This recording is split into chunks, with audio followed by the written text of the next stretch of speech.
আসসালামু আলাইকুম প্রিয় ফুটবল ফ্যান। স্পেন বনাম ফ্রান্সের মধ্যকার বিশ্বকাপের হাই ভোল্টেজ ম্যাচ, একটা ইউরোপিয়ান ক্লাসিক, যে ম্যাচটাকে বিশ্বকাপের ফাইনাল ইকুয়েশনের একেবারে ডিফাইনিং মোমেন্ট হিসেবে অনেকে মনে করছেন, সেই ম্যাচটাকে ঘিরে একটা ট্যাকটিক্যাল অ্যানালাইসিস করার চেষ্টা করছি। শুরুটা আমি স্পেনকে দিয়েই করি। বিশ্বকাপ শুরু করার আগে স্পেনের স্কোয়াড নিয়ে কথাবার্তা বলতে গিয়ে দুটো পয়েন্টে এসে একটাতে রাইট ছিলাম, আরেকটাতে পরবর্তীতে ভুল প্রমাণিত হয়েছে। যেটাতে রাইট ছিলাম সেটা হচ্ছে স্পেনের এই স্কোয়াডটাতে একেবারে প্রপার নাম্বার 9 টার্গেট ম্যান না থাকলেও মিকেল ওয়ারজাবাল, মিকেল মেরিনোর মতো প্রোফাইলরা শেষ মুহূর্তে এসে গোলটা বড় মঞ্চে আদায় করে নিবেন। এই টাইপের প্রোফাইলগুলো একটা পজিশন বেস সিস্টেমে থাকলে আপনি হয়তো বা ডিবক্সে অনেক অ্যাটাক অনেক অনেক গোল পাবেন না, তবে ওই যে মিডফিল্ডে নিচে নেমে এসে নিউমেরিক অ্যাডভান্টেজ দেওয়া, এক্সট্রা একজন মিডফিল্ডার নিয়ে খেলছে এমন মনে হওয়া, সে অ্যাডভান্টেজ পাবেন এবং বিগার স্টেজে লেট রানের মাধ্যমে ডিবক্সে ঢুকে তারা গোলও করতে পারেন, যেটা ওয়ারজাবাল কিংবা সর্বশেষ ম্যাচে স্পেশালি মিকেল মেরিনো দেখিয়েছেন। সেটা ব্যাং অন টার্গেট ছিল। যে জিনিসটা মিস করেছি সেটা হচ্ছে ডিফেন্সিভ সলিডিটি। এই যে লাপোর্তে বা কুবার্সি লেড এই ডিফেন্সিভ লাইনটা, পেছনে উনাই সিমন বা পোরো বা কুকুরিয়া, এই ডিফেন্স লাইনটা যে এত বেশি সলিড হবে, যেখানে সর্বশেষ ম্যাচে গোল কনসিড করা বাদে একেবারে গোলই কনসিড করবে না, সেই জিনিসটা মনে হয়নি। স্পেনের ডিফেন্সিভ সলিডিটিটা এবারের বিশ্বকাপে অবশ্যই সারপ্রাইজিং একটা পয়েন্ট ছিল। এখন ডেলাফুয়েন্তের এই সিস্টেমটাকে যদি আপনি ব্রেক ডাউন করেন, অফকোর্স এটা একটা পজিশন বেস সিস্টেম এবং এখানে মিডফিল্ডে ওভারঅল ম্যাচের কন্ট্রোল নেওয়ার ব্যাপার আছে, যেটা তারা ফ্রান্সের বিপক্ষে ম্যাচও করার চেষ্টা করবে। এখানে অ্যাঙ্কর ম্যান হিসেবে রড্রি আছেন এবং আরও একবার পুরো ম্যাচগুলোকে ডিকটেট করছেন। যদিও একটা এসিএল ইঞ্জুরি থেকে কামব্যাক করেছেন এবং তার পায়ে আসলে কতটা লোড তিনি নিতে পারবেন সেটা এখনও একটা কোশ্চেন, তবে যখনই মাঠে নামছেন টেম্পোটা ঠিকই ডিকটেট করতে পারছেন। এখানে পেদ্রি নামেন কিংবা ফাবিয়ান রুইজ নামেন, তাদের সামনে দানি ওলমো, অর্থাৎ রদ্রি, পেদ্রি, দানি ওলমো কিংবা ফাবিয়ান রুইজও চিন্তা করতে পারেন। একটা ট্রায়াঙ্গেল টাইপের মিডফিল্ড আছে যেটা কন্টিনিউয়াসলি ফাইনাল থার্ডকে সাপ্লাই দেবে। ব্যাপারটা অনেকটা এমন হবে যে নিজেদের মধ্যে পাস খেলে পজিশনটা কন্ট্রোল করে প্রতিপক্ষকে রীতিমতো তারা যদি প্রেসও করে, খুব একটা বেশি সেখানে সফল হতে না দিয়ে তারা ফাইনাল থার্ডে একের পর এক বল লামিন ইয়ামাল কিংবা অন্য সাইডে থাকে অ্যালেক্স বাইয়ানাকে দিতে পারে এবং এন্ডলেস সাপ্লাই অফ পাসেস এখানে আছে। পাসিং লেনগুলো রদ্রি, পেদ্রির মতো প্লেয়াররা এতটা ক্লিয়ারলি দেখেন যে আপনার কাছে কয়েকটা ম্যাচ দেখলে আপনি বুঝতে পারবেন যে স্প্যানিশ মিডফিল্ডারদের সাথে বাকি মিডফিল্ডারদের ভীষণে পার্থক্য আসলে কোনটা। আরও একটা ডাইনামিক্স এখানে আছে। রাইট উইংয়ে লামিন ইয়ামাল, তার সাথে ওভারল্যাপ করে উঠে আসা একজন রাইট ব্যাক, এক্ষেত্রে পোরো, এবং লেফট ব্যাক পজিশনে অ্যালেক্স বাইয়ানা, এবং তার ক্ষেত্রে ওই সাইডে ওভারল্যাপ করে উঠে আসা মার্ক কুকুরেয়া। এটাও একটা ডাইনামিক এখানে অ্যাড করে যে ইয়ামাল কিংবা বায়ানারা ইনসাইড মুভ করবেন, তারা যখন ইনওয়ার্ড মুভমেন্ট করবেন অর্থাৎ ভেতরের দিকে ঢুকবেন, তখন উইডটা ধরে রাখবেন, সেখানে ওভারল্যাপিং করা ফুলব্যাক। আবার তারা যখন উইঙ্গার হিসেবে 1 ভার্সেস 1 সিচুয়েশন পেলে কাটব্যাক করার চেষ্টা করবেন, একেবারে বার্স্টিং পেসে ভেতরে ঢুকবেন, সেক্ষেত্রে অফকোর্স এই ফুলব্যাকরা পেছনে থেকে একটা ব্যাকআপ, একটা ডিফেন্সিভ কাভারেজ দেওয়ার চেষ্টা করবেন। এখানে অনেক সময় 2 ভার্সেস 1 সিচুয়েশন তৈরি হয়, অর্থাৎ ইয়ামালের সাথে পোরো, বায়ানার সাথে কুকুরেয়া দুজন মিলে যদি একজন ডিফেন্ডারকে একা পেয়ে যান, ওই সিচুয়েশন থেকে কিন্তু ডেঞ্জারাস অনেক কিছু হয়। এটাও একটা অ্যাডেড অ্যাডভান্টেজ। বেঞ্চে একটা সাইডে নিকো উইলিয়ামসের মতো উইঙ্গার আছেন, বেঞ্চে এন্ডলেস সাপ্লাই অফ মিডফিল্ডার আছে। মার্টিন জুবিমেন্ডির মতো প্লেয়ার গেম টাইম পাচ্ছেন না, বিকজ এখানে রড্রির মতো একজন প্লেয়ার আছেন। এটাও কিন্তু স্পেনের একটা বিশাল শক্তির জায়গা। স্প্যানিশ এ দলটা ফ্রান্সের এই দলটার কাছ থেকে অ্যাডভান্টেজ কোন জায়গায় আদায় করে নিতে পারবে সেটা নিয়ে আলোচনা করার আগে আমরা এবার মনোযোগটা একটু স্পেন থেকে ফ্রান্সের দিকে সরাই। ফ্রান্সের এই অ্যাটাক লাইনটা একেবারে সুপারলেটিভ একটা ওভারলোডেড অ্যাটাক লাইন, অর্থাৎ এখানে প্রতিপক্ষের ডিবক্সের সামনে আপনি ওই জোনগুলোতে ওভারলোড দেখতে পারবেন, রীতিমতো একেবারে তেরে ফুরে আক্রমণ করা যেটাকে বলে। এখানে একটা লেফট সাইডে বা লেফট উইং বা লেফট হাফ স্পেস থেকে কিলিয়ান এমবাপে, অন্য একটা সাইড থেকে দেমবেলে, এবং তাদের বিকল্প হিসেবে এখানে দুয়ের মতো অপশান আছেন, বার্কোদার মতো অপশান আছেন, এবং খুবই খুবই ইম্পর্টেন্টলি তাদের সাপ্লাই চেন ম্যানেজার হিসেবে এখানে মাইকেল ওলিসে, যে ওলিসে ফ্রি রোলে এক এক সময় এক এক জায়গায় মুভ করেন এবং শেষ মুহূর্তে কীভাবে জানি ফাইনাল পাসটা ঠিকই দিয়ে দিতে পারেন। এক্সপ্লোসিভ ফাইনাল থার্ড, যেটার ক্রিয়েটিভ হাব হচ্ছে এই ওলিসে, যেখানে একটা সাইডে কিলিয়ান এমবাপের মতো প্লেয়ার আছেন যিনি কিনা একটু স্পেস পেলে বডিটা যদি একটু ওপেন করতে পারেন সেখান থেকে গোল, যিনি কিনা বলটা যদি নাও পান একটু নিচে নেমে এসে নিজের পজিশনটা স্যাক্রিফাইস করে চান্সেসটা ক্রিয়েট করতে পারেন ফ্রান্সের জাতীয় দলে, বিশেষ করে বিশ্বকাপ এলে যিনি কিনা দানবীয় একটা রূপ ধারণ করেন সেই এমবাপে। ব্যালন ডিওর যে ওই দেমবেলে, যিনিও কিনা 5টা মতো গোল করে ফেলেছেন, এমন প্লেয়ার আছেন আপনি বার্কোলা কিংবা ডুয়ের মতো প্লেয়ারকে কখনোই ইকুয়েশনের বাইরে রাখতে পারবেন না। এদের সাথে কম্বাইন করে একটাই মিসিং কম্পোনেন্ট ছিল, সেটা হচ্ছে এমন একজন প্লেয়ার যিনি কিনা ডিবক্সে সে সাপ্লাইগুলো দিতে পারেন। ওলিসে তো আমার কাছে মনে হয় ফ্রেঞ্চ ফুটবলে একটা নতুন রিভলিউশন নিয়ে আসছেন। এমন টাইপের একজন নাম্বার 10 পাওয়াটা ফ্রান্সের একমাত্র মিসিং পয়েন্ট ছিল, সেটাও তারা পেয়ে গিয়েছে। তবে এত এক্সপ্লোসিভ একটা অ্যাটাক লাইনকে ব্যালেন্স করার জন্য কিন্তু একটা সিস্টেমের দরকার হয় এবং খুবই নির্দিষ্ট করে একটা ডবল পিভট, খুবই এনার্জেটিক একটা পিভট, অর্থাৎ ডবল পিভট বলতে বোঝাচ্ছি দুজন ডিফেন্সিভ মেন্টালিটির মিডফিল্ডার দরকার হয়। র্যাবিও কিংবা স্পেশালি কোনে এখন পর্যন্ত ভালো করছেন, কোনে তো যথেষ্ট ইমপ্রেসিভ পারফরমেন্স দিয়েছেন বেশ কয়েকটা জায়গা থেকে এবং র্যাবিও একটা নির্ভরযোগ্য প্লেয়ার, কোনো ডাউট নেই।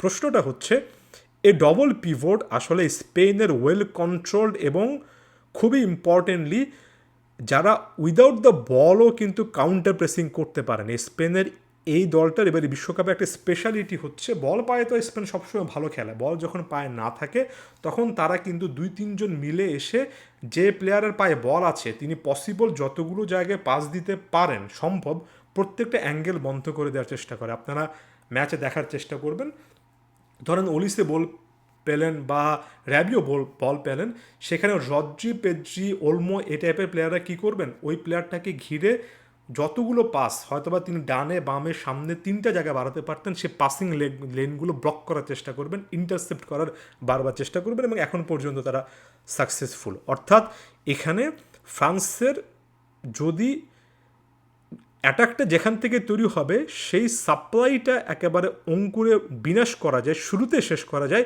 তাহলে স্পেনের বিশাল রকমের একটা চান্স থাকবে এবং সেই চান্সটা তারা নেবে এবং ফ্রান্সের জন্য চ্যালেঞ্জড হবে এটা। ডিফেন্স লাইনে এখানে অবশ্যই সালিবা বা উপেমেকানোর মতো প্লেয়াররা রয়েছেন, জুলস কুন্ডে আছেন, অন্য সাইডে লুকাস ডিনি আছেন। অর্থাৎ ডিফেন্সে এই নামগুলো সালিবা উপমেকানোর মতো নামগুলোকে আপনার অফকোর্স বড় নাম বলতে হবে, তবে দেলাফুয়েন্তের এই ডিফেন্স লাইন যথেষ্ট যে পরীক্ষার মুখে পড়েনি সেটাও সত্যি কথা। অনেক বেশি কন্ট্রোল ফুটবলে যেখানে endless supply of ball final থার্ডে দেওয়া যায় এমন একটা মিডফিল্ড যাদের আছে, যারা বল পায়ে না থাকলেও ভালো করতে পারে, এমন একটা পজিশন বেসড দলের বিপক্ষে এই দলটা কেমন করবে সেটা দেখার বিষয়। একই সঙ্গে এটাও দেখার বিষয় যে এই স্প্যানিশ দলটা যেহেতু ডিফেন্সিভলি এতটা ভালো ফুটবল খেলেছে, তারা যদি কোনো একটা সময় লিডটা নেওয়ার পরে ধরে রাখার জন্য অনেক বেশি লো ব্লক খেলে যেখানে আপনি কোনো স্পেসই দেবেন না, এমন সিচুয়েশনে আসলে ফ্রান্স কেমন করবে সেটাও কিন্তু একটা প্রশ্নের জায়গা থাকবে। তবে এখানে স্পেনের পক্ষে বা স্পেন কোন জায়গা থেকে প্রেশারাইজ করতে পারে এই জায়গাগুলো যেমন আইডেন্টিফাই করলাম, তেমনি ফ্রান্সেরও কিন্তু কিছু না কিছু স্ট্রেংথ এবং স্পেনের উইক লিঙ্ক যে একেবারে নেই সেটাও কিন্তু বলার সুযোগ নেই। আমি এবার যদি ফ্রান্সের ভিউ পয়েন্ট থেকে আরও একবার আলোচনাটা এই অ্যাঙ্গেল থেকে শুরু করি, ফ্রান্সের এই মিডফিল্ডে সবসময় একজন অ্যাঙ্কর ম্যানের প্রয়োজন হয়। অর্থাৎ আপনি একটা গোছানো ফুটবল খেলার চেষ্টা করছেন, নিজেদের মধ্যে ছোট ছোট পাস দিয়ে হাফ স্পেসগুলো ব্যবহার করার চেষ্টা করছেন। রাইট হাফ স্পেসে লামিন ইয়ামাল আছেন, লেফট হাফ স্পেসে আপনার অ্যালেক্স বাইয়েনা আছে। তবে প্রত্যেকটা আক্রমণ আপনার শুরু হবে সে অ্যাঙ্কর ম্যান থেকে এবং মোস্ট ইম্পর্টেন্টলি রদ্রির কাছ থেকে। আপনি যদি কোনো ফাঁক ফোকর না পান তাহলে আপনি ব্যাকপাস খেলবেন, আপনি আরও একবার রদ্রির কাছে ফিরে যাবেন বা পেদ্রির কাছে ফিরে যাবেন এবং ওয়ান্স অ্যাগেইন আপনি চেষ্টা করবেন ব্যাপারটা রিবিল্ড করার জন্য, নতুন করে শুরু করার জন্য। অনেক বেশি করে অ্যাঙ্কারম্যান ডিপেন্ডেন্ট একটা সিস্টেম এবং এই অ্যাঙ্কারম্যানটাকে রদ্রিকে যদি গেম থেকে আউটে রাখা যায়, অনেক বেশি করে ব্যস্ত রাখা যায় কিংবা টায়ার্ড করে ফেলা যায়, সেক্ষেত্রে এই পুরো সাপ্লাইটা কিন্তু ডিসরাপ্ট হয় এবং ফ্রান্স সেই ডিসরাপশনের পথে যাবে। দুটোভাবে তারা সেই ডিসরাপশনটা করতে পারে। প্রথমত এই অ্যাঙ্করম্যানকে ইনঅ্যাক্টিভ রেখে এবং এটার পাশাপাশি যখনই দেখবেন লামিন ইয়ামাল বল নিচ্ছেন, বলটা ম্যাক্সিমাম টাইমে তিনি ডান পায়ের একজন ফুটবলার পেদ্রির কাছ থেকে নিচ্ছেন। এখানে পেদ্রি খেলবেন না ফাবিয়ান রুইস, সেটা অনেকটুকু তারা কোন পায়ের ফুটবলার সেটার উপর ডিপেন্ড করে, এটার কারণে যে পেদ্রির ন্যাচারাল মুভমেন্টটা ডান পায়ে হওয়ার কারণে যে সাইডে থাকে ঠিক ওই অপোজিট সাইডটাতে কিন্তু ইয়ামাল থাকেন, তাকে পাসিং লেনটা বা পাসে খুঁজে পাওয়া ইজি। অন্যদিকে ফাবিয়ান রুইজের ক্ষেত্রে, অ্যালেক্স বায়ানার ক্ষেত্রে এ ব্যাপারটা ইজি। এখন যারা ইয়ামাল বা বায়ানাকে খুঁজবেন, এটা যদি পেদ্রি হয় দ্যাট মিনস আপনি ইয়ামালকে অনেক বল দেবেন, কিছুটা হলো প্রেডিক্টেবল। আপনি যদি পেদ্রিকে সেই ইয়ামালকে বল দেওয়া থেকে আটকাতে পারেন, ফাইনাল থার্ডে ডেলিভারিগুলো আটকাতে পারেন, অফকোর্স এখানে আপনার বিশাল চান্স থাকবে। এই ডিসরাপশনটা অ্যাঙ্কর ম্যান কিংবা প্লেয়ার টু প্লেয়ার লিঙ্ক আপের মাধ্যমে করা যায়।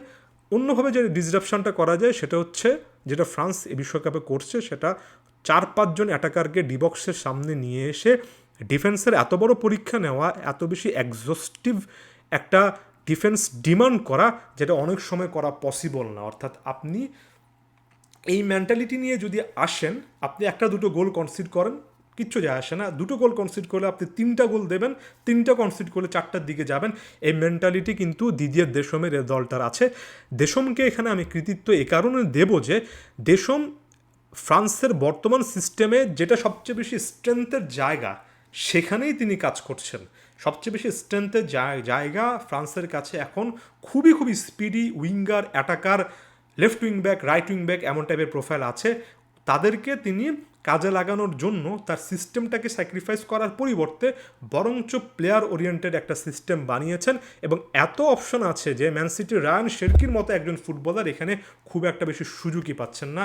এটা অফকোর্স একটা কৃতিত্ব পাওয়ার মতো ব্যাপার। অনেক কোচকে আপনি দেখবেন তাদের সিস্টেমের সাথে খাপ খাওয়ানোর জন্য অনেক বেশি অ্যাটাকার একই সঙ্গে খেলান না, যে জায়গা থেকে ফ্রান্স খেলায়। এটার এই অ্যাডভান্টেজটা ফ্রান্স টানা 2-3টে বিশ্বকাপে কিন্তু আসলে নিচ্ছে। শেষটা আমি করি স্পেনের দিক থেকে, আরও একবার দেলাফুয়েন্তে ফিরে এসে। এই ম্যাচটাতে বা এমন টাইপের সিচুয়েশানে কাউকে না কাউকে লার্জার দ্যান লাইফ একটা পারফরমেন্স দিতে হয়, এমন পারফরমেন্স যেটা সারা দুনিয়া মনে রাখবে। লামিন ইয়ামাল কি সেই ম্যান আসলেই হবেন? দেখুন, ইয়ামাল এমন একজন ফুটবলার যিনি কিনা আগামী 1-1.5 দশক ফুটবলে একেবারে ভেরি বেস্ট 1-2-3 প্লেসটা যে কোনো একটা হোল্ড করে রাখতে পারেন। তবে লামিন ইয়ামালকে সত্যিকার অর্থে ভবিষ্যতের দ্য ভেরি গোট এই লেভেলটাতে আসতে হলে একজন এমবাপ্পে এমন সিচুয়েশনে যেভাবে দলকে টেনে তুলেন, যেভাবে বিশ্বকাপে বিশাল মঞ্চে ফাইনাল থার্ডে কনভার্ট করেন, সেটা করতে হবে। অফকোর্স ইয়ামাল এই বিশ্বকাপে এখন পর্যন্ত খুবই এফেক্টিভ ফুটবল খেলছেন, তবে শেষ মুহূর্তে ডিবক্সে ঢুকে পাস দেবো না শট নেব এমন টাইপের জায়গা থেকে যে একটা ইনডিসিশন আছে, সেটাও ক্লিয়ারলি বোঝা যায়। ইয়ামালকে এখন পর্যন্ত তিনি যা করেছেন ফাইন, তার থেকে আরও ভালো, অর্থাৎ গুড বেটার বেস্ট এমন টাইপের কম্পারেটিভ একটা জায়গায় গিয়ে আরও ভালো পারফরমেন্স দিতে হবে। ওই জায়গায় যদি কিলিয়ান এমবাপ্পে থাকেন, এই জায়গা থেকে ইয়ামালকে নিজেকে লিফট আপ করে সেটা ম্যাচ করতে হবে। এই ইন্ডিভিজুয়াল ব্রিলিয়ান্সের কিন্তু আসলে দরকার আছে। এমন টাইপের ম্যাচ যখন খুবই খুবই টাইট স্পেসের মধ্যে খেলা হয়, নক আউটে খেলা হয়, আপনার একক কৃতিত্ব, ইন্ডিভিজুয়াল ব্রিলিয়ান্স অনেক সময় ম্যাচটা বের করে আনে। সব দিক থেকে চিন্তা করলে ফুটবল ভক্তদের জন্য এতটাই আকর্ষণীয় একটা ম্যাচ যে এই ম্যাচটা অনেকাংশে ইউরোপিয়ান বর্তমান ফুটবলের স্টাইলটা, সত্যি করতে ইউরোপিয়ান ফুটবলের যে একটা অন্যরকমের আবেদন আছে, একটা যে স্পিড আছে, একটা যে এন্ড টু এন্ড ব্যাটল আছে, যেখানে 90 মিনিট কোন ফাঁকে চলে যায় সেটা আসলে খেয়ালই হয় না, এমন একটা ম্যাচের জন্য হলেও এটা সত্যি করতে দেখা উচিত। খুব আকর্ষণীয় একটা ম্যাচ হবে। রেজাল্টে ম্যাটার এ জায়গাতে করছে না, আপনি হয়তো বা খুব বেশি পার্থক্য দেখবেন না, তবে ওই এন্ড টু এন্ড কোন ফাঁকে এত পুরোটা সময় চলে গেল এমন টাইপের একটা এক্সাইটিং ম্যাচে আশা করছি। ধন্যবাদ সবাইকে।